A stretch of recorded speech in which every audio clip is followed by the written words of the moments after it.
Bien, buenos días. Bajo la forma de una especie de estado del arte, vamos a iniciar entonces el recorrido de un estudio sobre el sujeto, la subjetividad y la subjetivación, de venida del siglo XVI hasta nuestro tiempo. En esa ideas entonces podemos advertir que las diferentes nociones, concepciones de sujeto eh, mutan eh, desde la reflexión a través de un sujeto concreto y de un contexto concreto que es el educador universitario y la universidad, y que a partir de sus elucubraciones se, digamos, desaceleran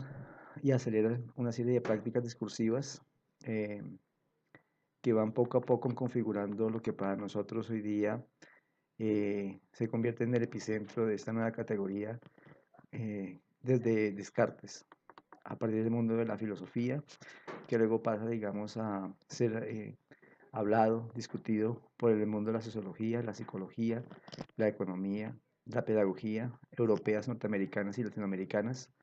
hasta nuestros días. Y todo esto, digamos, lo vamos a trabajar usando un poco a Deleuze y su concepto de devenir. Entendamos un poco que el devenir en Deleuze se nombra como pliegues y repliegues de una historia del pensamiento en torno, pues en este caso, al sujeto, a la subjetividad y a la subjetivación, quizás distinguibles como una linealidad histórica de estos conceptos que se quieren estudiar, pero que, digamos, son siempre derivas consecuentes con el origen y las circunstancias de los pensadores que, convertidos en docentes, dieron su singular forma de acercarse al sujeto histórico de la época en la que vivieron. En este orden de ideas, entonces, reconocer varios pliegues y repliegues, pero no sin antes decir al respecto que en la primera parte del concepto deleuziano de pliegue, la segunda del paradigma emergente de Santos, nos va a permitir a nosotros elaborar esta especie de estado de arte para acercarnos con prudencia a estas categorías de sujeto-subjetivación. Y digamos en ese sentido que tanto el pliegue como lo emergente eh, conforman capas de discernimiento expandidas en el marco de la cotidianidad eh, del docente a partir de Certeau, que es un autor de referencia para la investigación que se está elaborando y que en este seminario se está tratando de, digamos, no de entregar un estado de hallazgos ya terminados, porque esto continúa con un proceso de investigación, simplemente de tratar de compartir con ustedes unos pequeños elementos que se han encontrado en un estudio documental y que están configurando un marco teórico, pero que no ha sido terminada. Y que de pronto en ustedes generará inquietudes para que continúen ustedes con este proceso, digamos, de discernimiento y de búsqueda sobre estos conceptos. Sin embargo, aquí, como lo repito, serán una especie de caminos que pueden continuar recorriéndose. Digamos entonces en esas ideas que, digamos, lo que se quiere hacer es generar una especie de comprender al sujeto, al educador universitario como un sujeto que tiene una subjetivación y que deambula esa subjetivación entre prácticas de subjetivación instituidas y unas prácticas de subjetivación instituyentes. En esas ideas, entonces, decir que esa subjetivación se comprende también como unos modos de acción o de hacer posible lo suyo. ¿Quién? Pues el docente universitario, que bajo la condición de dominado, lo que no quiere decir pasivo o dócil, y que mediante su propia fabricación, que es la forma de crearse, inventarse, generar conocimiento por sí, proyectan, digamos, esos quehaceres que le permiten o que nos permiten reconocer ahí una subjetividad distinta a la que lo sujeta y que se quiere llamar subjetivación, digámoslo así. Y específicamente se reconocen que en nosotros, los maestros universitarios, existen tres prácticas importantes que nos permiten crear o pasar de la sujeción a la subjetivación. Entonces aquí ya estamos dando una especie de reconocimiento distinto al concepto de subjetivación, diciendo que la subjetivación es precisamente el modelo como un sujeto, en este caso el educador universitario, se da, se configura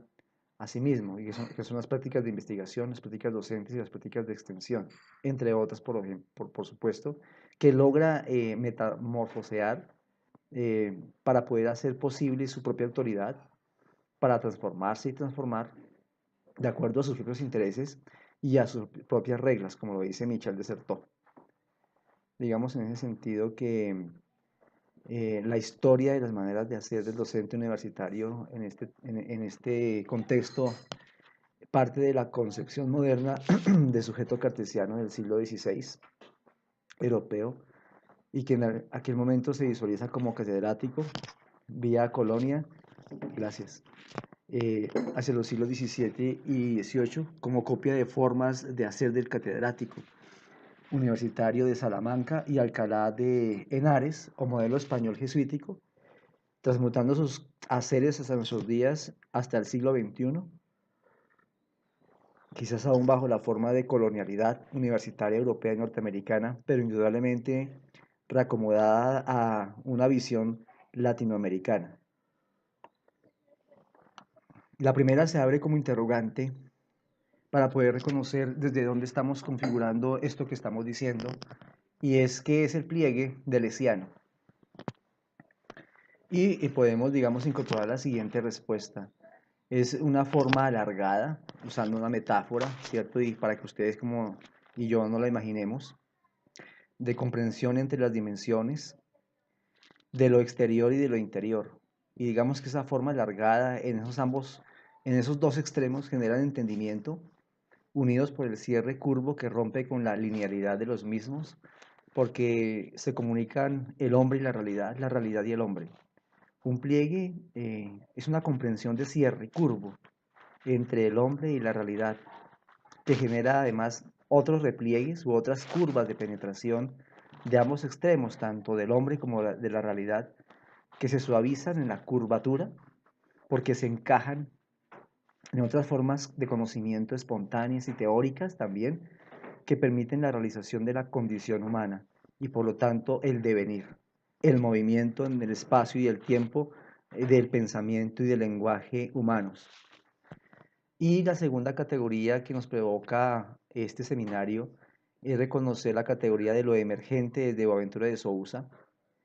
específicamente en lo atinente a la autoorganización del conocimiento o posición no dualista del mismo, porque permite reconocer que el hombre y la mujer, lanzados en la aventura de búsqueda de la realidad, descubren que son el reflejo como un espejo de ellos mismos.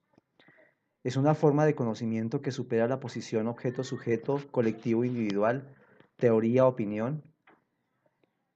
entre otras dicotomías que permiten infundir las consideraciones filosóficas, sociológicas y psicológicas que en torno a los pliegues y a los repliegues del sujeto, de la subjetividad y la subjetivación, directamente en quien las produce, erigiéndose sobre sí mismos una nueva manera de realización bajo el modo de analogía, permitiendo vislumbrar en la desnudez de sus pensamientos el quién y el espacio en que se concibe, no obstante humano,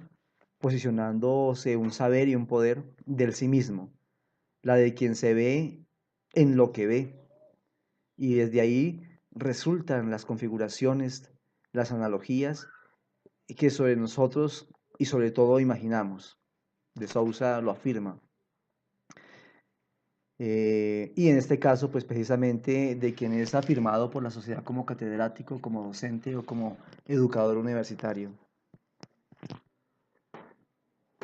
El diálogo propuesto con las concepciones de sujeto, subjetividad y subjetivación a principios del segundo siglo, del tercer milenio, es necesario porque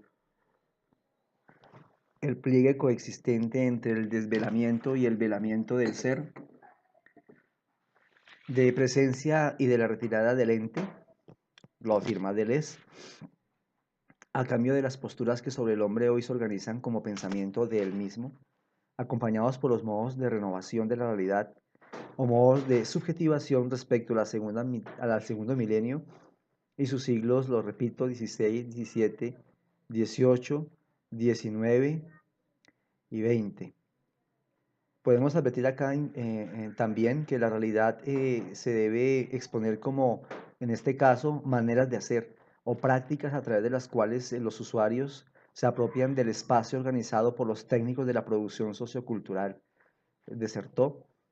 En ese sentido, no es solo la sociedad y tampoco un tipo de racionalidad, ni tampoco un tipo de técnicas, ni de objetos definidos, etcétera, sino que más bien es el conjunto de maneras de hacer que se apropian, que se reapropian de esos haceres impuestos o, digamos, aceptados por la firma de un contrato laboral o por la firma de un consenso que hacen posible mientras maneras de pensar, maneras de actuar, de determinar y de transformar. Chartier. Que devienen de formas de subjetividad o de expresiones variadas y mutables del sujeto. Ahí ya estoy dando una manera de entender la subjetividad, como una, vuelvo a repetirlo, como una expresión variada y mutable del sujeto, que de una u otra manera, pasándolo a Desertó, puede evidenciarse en las maneras de hacer, que son, repito, las prácticas que constituyen formas diferentes de reapropiación de lo académico, comprendido como una actividad reflexiva, sistemática, en la búsqueda, transferencia, apropiación, producción y aplicación del conocimiento, que en este caso el educador universitario ejerce en su, valga la redundancia, ejercicio docente, investigativo y de extensión, y que posibilita pensar estas funciones como configuraciones de enunciados en las que se entrama el discurso de la acción o espacio geográfico de un sujeto singular. Los acontecimientos marcan una profunda transmutación de lo artesanal industrial a lo digital empresarial, que ha hecho variar los campos de representación de lo que se ha dado en llamar la realidad y que ya fue, digamos, de alguna manera enunciada desde una posible comprensión, pero especialmente de la realidad del hombre que justifica diferentes tendencias que descienden y ascienden como aspiraciones para diferenciarle a pesar de que todo es siempre lo mismo, pero en diversos grados de perfección, como lo afirma Leibniz, citado por Deleuze en uno de sus textos. Desde esos pliegues en los que aflora la necesidad de saberse lo que ese sujeto que continúa interrogándose por sí mismo como sujeto, por eso se afirma que el sujeto es sujeto en tanto él mismo se busca y en tanto él mismo se interroga, aparecen los siguientes repliegues históricos que vamos a presentar en los siguientes, digamos, apartados de ese seminario virtual online, que atraviesan, derivan y configuran otras ondulaciones.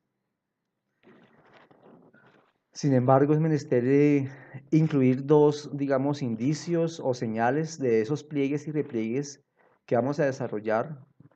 Y digamos, y es la de que estos han emergido por sujetos, me parece muy contundente decirlo, educados como todos nosotros en universidades, pero que luego además, no contentos solamente con la educación universitaria, se hacen educadores universitarios. Eso es muy importante distinguirlo. Por lo tanto, uno podría afirmar que la universidad y específicamente en ellos los educadores universitarios tenemos la posibilidad de subjetivación sobre la sociedad y sobre nosotros mismos porque a través de nuestro pensamiento y lenguaje hacemos y irradiamos posibilidades de configuración para que el sujeto mismo, digamos, se haga a sí mismo y se interrogue. Es decir, tenemos la capacidad de subjetivación y, digamos, trayendo a Castoriadis, pues una subjetivación especial que puede ser reconocida como instituyente, magmática, quiero decir, no paramétrica, de Hugo Zimmermann, si se quiere decir, de frontera, usando un poquitico el pensamiento de Alfonso Torres, eh, desde lo abismal y que emerge como una fuerza que sobrepasa lo posabismal, desde Boaventura de Sousa Santos. Es decir, aquí hay muchas aristas desde las cuales uno puede reconocer este modo importante del educador universitario, no obstante la cooptación y el aparente silencio que tiene el maestro educador universitario hoy día,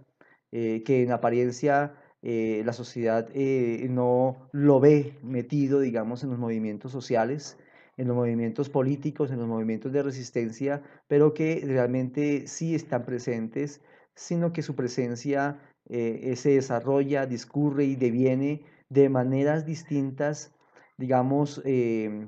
a las acostumbradas por la sociedad, y que solamente los que están involucrados en esos procesos se dan cuenta que su ejercicio en el movimiento de resistencia deviene precisamente de un pensamiento, de un lenguaje creado por una subjetividad instituyente que es la del educador universitario. En este orden de ideas, entonces, digamos, lo que se obtiene es que las formas de representación del sujeto, que son singulares, y de la subjetividad igualmente singulares, pero también masivas, han devenido del pensamiento universitario a partir de los conocimientos filosóficos, sociológicos y psicológicos, etcétera, antropológicos, como modos de subjetivación encarnados en hombres y mujeres que, interpelados por sí mismos y sus experiencias universitarias, nuevamente estoy definiendo lo mismo, pero quiero recalcarlo, obviamente atisbados por las marcas de sus sociedades, por su movimiento histórico en el que vivieron, pronunciaron y manifiestan aún igualmente lo que es el educador universitario como un reflejo de sí mismo sobre la sociedad. Esto es, que las representaciones del sujeto, de los maestros o de los educadores universitarios, mejor educadores, están dinámicamente interrelacionados consigo mismos a partir del momento histórico en el que se generan, y son interdependientes los unos de los otros en tanto sus concepciones y sus explicaciones son válidas y en tal sentido motivadas por otras posibilidades de comprensión, que son los repliegues, y de esa manera, digamos, tanto el pliegue como el repliegue de estos educadores universitarios instituye una matriz social que irradia las formas de comprensión tanto colectiva como individual, o mejor aún, permitiendo reconocer que la realización de un estudio sobre la historia del pensamiento de los educadores universitarios entre el sujeto y la subjetividad puede accederse a pensarlo como un eje problemático que hoy sigue siendo elaborado en las organizaciones y en las representaciones, digamos, del hombre en la sociedad, porque el docente o el educador universitario construye para sí y para la sociedad formas de autorrepresentación. Digamos que en el abanico de estos pliegues y repliegues que he querido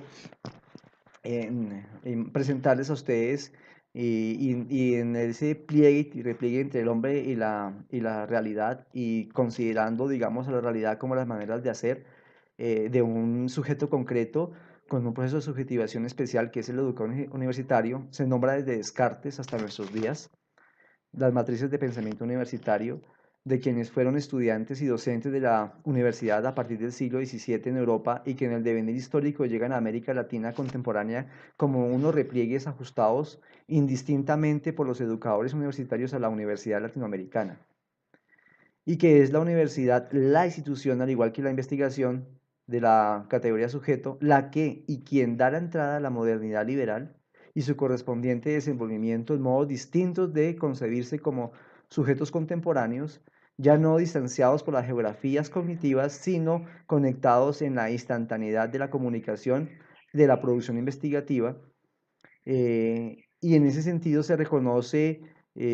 por los estudios que se están desarrollando un sujeto que es un sujeto político, pero es un sujeto que no es un sujeto usuario solamente, quizás es un sujeto cyber, usando un poco, digamos, la teoría de Paula Sibilia,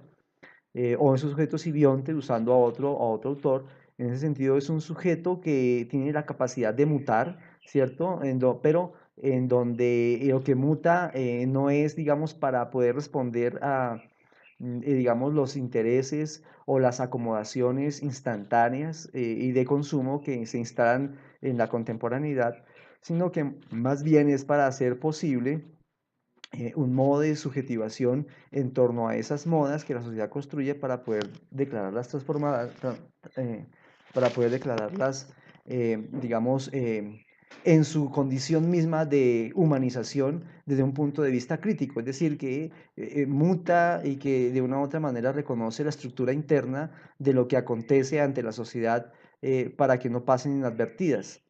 Y en esas medidas un sujeto es un sujeto educador universitario, es un sujeto que declara un progreso, pero lo declara de manera crítica, desenvuelve, hace evidente, manifiesta ese paradigma que deviene como forma de pensamiento crítico, es decir, como una forma de pensamiento donde se declara cómo se mueve y cómo se usa el espacio y el tiempo para poder de una u otra manera o cooptar a la sociedad o liberarla. Igualmente resulta central reconocer para esto que estamos compartiendo los campos de comprensión que lo constituyen. En primer lugar, reconocer al sujeto como una categoría especial o si se quiere como un sintagma, digamos, autofundante en cuanto le permite la exploración o la explotación de las modificaciones según el momento histórico en el que se genera. Dicho de otra manera, asumir el estudio sobre la categoría sujeto o sobre el sintagma sujeto declara precisamente advertir las posibles modificaciones que en su momento histórico devienen precisamente porque está atado a las circunstancias históricas, geográficas, políticas y culturales de su época. Y de otra manera entender que esa categoría en esa orden de ideas evoluciona con la historia y sus devenires, y más concretamente con el pensamiento del docente universitario investigador. Y que en ese sentido la invención de nombrarse al hombre como un sujeto desde la dimensión que le hace representarse, el pensamiento de un sujeto educado, educador y en el de la universidad, que forma parte constitutiva o fundante de la historia moderna y contemporánea, es supremamente importante para poder seguir pensando el mundo y sus realizaciones. El sujeto deviene como entonces como una construcción siempre posible de transformación del pensamiento, digamos, de la sociedad, pero antes de ello del pensamiento de la educación superior, cuyo carácter central radica en imaginar, inventar y dar forma a una nueva historia que es la del sistema mundo. El hombre, por autonombrarse sujeto en el espacio biográfico de la universidad, aquí entonces de una manera también interesante de reconocer a la universidad como un espacio biográfico y, por qué no, autobiográfico de la sociedad misma, inaugura sus propias posibilidades de saber y de ser. Un ser, específicamente un ser, esa mirada ontológica que algunos son, digamos, incomoda, pero que es importante reconocer porque aún se da, que debe ser interpretado como forma epistémica de construir siempre realidad, encarnado en el educador universitario. Bien, para un segundo momento vamos a reconocer qué es la subjetividad y la subjetivación. Muchas gracias.